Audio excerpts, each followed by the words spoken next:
Untuk Cokro TV, selamat ya. Subscribernya sudah lebih dari 1 juta. Mudah-mudahan beritanya makin mengedukasi, makin memberikan informasi yang berimbang, dan tentu saja selalu menjaga marwah bangsa dan negara.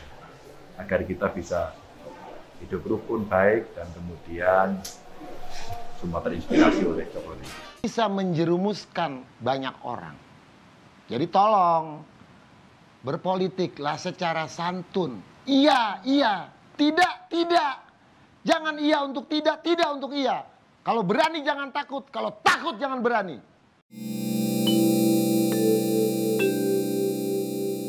Video ini hanya untuk mereka yang punya logika. Bagi yang tidak punya logika, skip aja. Kalau Anda pendukung parpol lain di luar PSI, saya minta maaf ya. Tapi kalau Anda sudah menyaksikan bagaimana 8 fraksi parpol senior di DPRD walk out ketika PSI menyampaikan pandangan umum di rapat paripurna DPRD DKI, itu tentu sangat memalukan. Para perwakilan partai senior itu ngambek karena PSI menolak kenaikan anggaran fantastis DPRD dan menyampaikannya kepada publik. Dan mungkin sekali gara-gara PSI bicara terbuka, akhirnya kenaikan pendapatan anggota DPRD itu dibatalkan. Sedih sekali melihat para anggota DPRD yang dipilih rakyat itu marah karena upaya mereka mengangkangi uang rakyat dibatalkan. Apalagi kalau melihat acara talk show di Kompas TV yang menampilkan Jamaluddin, anggota fraksi Golkar DPRD. Jamaluddin ini orang yang diberitakan menjadi inisiator walkout puluhan anggota DPRD itu. Di Kompas TV dia marah-marah dan menuduh PSI berkhianat karena ada anggota PSI yang semula sudah menyetujui kenaikan anggaran tapi di saat terakhir menolak. Dia bilang sikap PSI itu nggak gentleman dan mencelakakan orang lain. Dia bilang berpolitiklah secara santun, kalau iya ya iya, jangan iya untuk tidak, jangan tidak untuk iya. Lantas dia bilang lagi, saya anak Betawi asli, tidak akan mengkhianati apa yang saya sudah sepakati. Kalaupun saya harus mati, saya siap mati, katanya. Jamaluddin sama sekali nggak menyentuh substansi persoalan. Dia sama sekali nggak bicara soal kenaikan anggaran yang fantastis yang ditolak PSI. Dia cuma ngotot bahwa PSI berkhianat. Dan saya rasa itu pula yang dirasakan mereka yang walk out. Mereka hendak menghukum PSI karena PSI sudah secara berani menolak rencana perampokan uang berjamaah yang semula hendak mereka lakukan. Dengan kata lain, mereka sebenarnya memang berharap ada limpahan pemasukan. Dan kemarahan itu membuat mereka kehilangan akal sehat. Mereka berusaha mengarahkan opini publik untuk percaya ini adalah urusan pengkhianatan. Di berbagai WA group yang saya ikuti, saya membaca sejumlah orang yang berusaha memberikan pembenaran walkout itu dengan menekankan ini adalah pelajaran bagi PSI agar lain kali tidak melanggar komitmen yang sudah disepakati. Ini logika yang berantakan.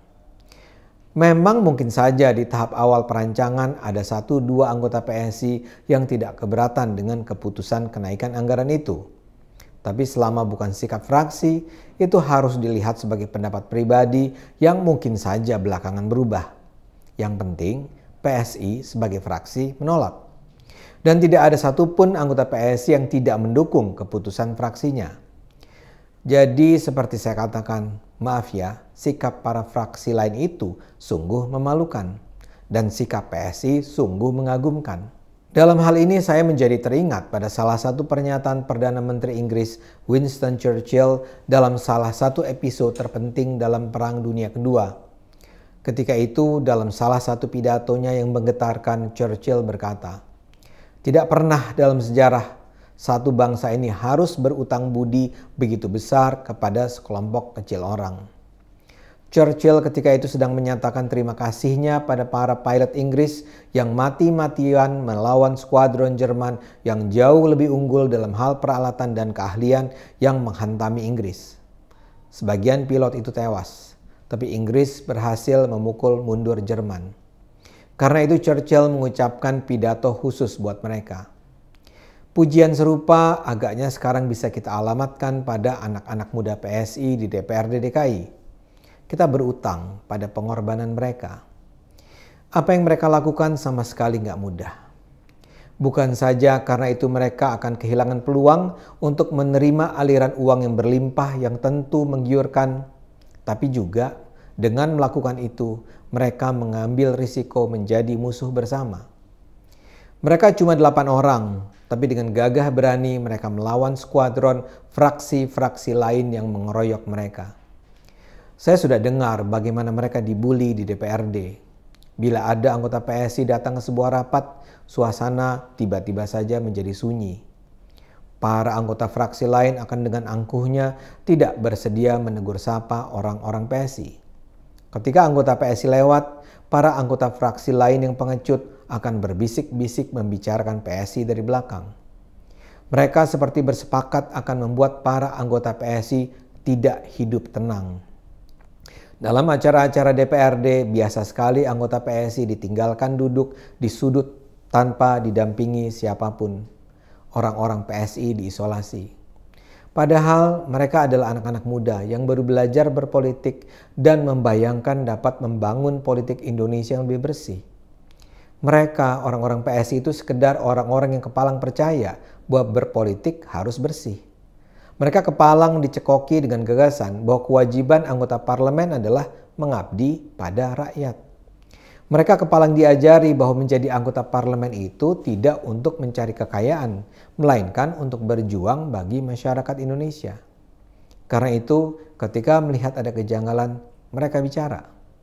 Mereka sampaikan informasi itu kepada publik, karena mereka memang percaya majikan mereka adalah publik. Mereka memang ember, tapi mereka menjadi ember demi kepentingan publik. Mereka menganggap apa yang dilakukan di DPRD harus transparan dan akuntabel. Publik harus tahu apa yang terjadi di balik dinding parlemen, karena anggota DPRD digaji oleh publik. Mereka harus menjaga agar setiap sen dari anggaran negara harus digunakan untuk kepentingan publik. Sekarang bayangkan, tatkala mereka memperjuangkan itu semua, kini mereka dihabisi oleh para senior mereka. Buat saya, mereka adalah anak-anak muda seperti para pilot Inggris itu. Mereka bersedia berkorban untuk kepentingan rakyat luas. Mereka bisa memilih untuk duduk tenang dan menerima aliran dana ratusan juta atau bahkan miliaran rupiah. Mereka bisa ketawa-ketiwi bersama para anggota DPRD lainnya dan mentertawai rakyat yang dulu memilih mereka karena berharap mereka akan memperjuangkan kepentingan rakyat. Jalan semacam itu terbuka lebar. Tapi mereka tidak mengambil pilihan itu. Mereka memilih untuk mengambil jalan sulit. Kita yang berada di luar parlemen mudah saja memaki-maki para wakil rakyat yang berkhianat. Tapi paling tidak kita tidak harus bertemu para pengkhianat itu setiap hari. Kita memaki mereka dari balik pagar, sementara mereka terus melanjutkan perampokan mereka. Halnya PSI, mereka harus berada dalam satu rapat, bekerja dalam satu tim, bertemu setiap hari, makan siang di tempat yang sama dengan orang-orang yang kita caci maki itu. Dan mereka hanya berdelapan. Karena itu kita harus kuatkan mereka. Kita harus doakan, kirim dukungan, dan membantu mereka dalam jihad mereka menghancurkan korupsi di dalam DPR. Bagi Anda yang mendukung parpol lain, ingatkanlah partai Anda. Marahi mereka, tuntut mereka untuk menjadi seperti PSI.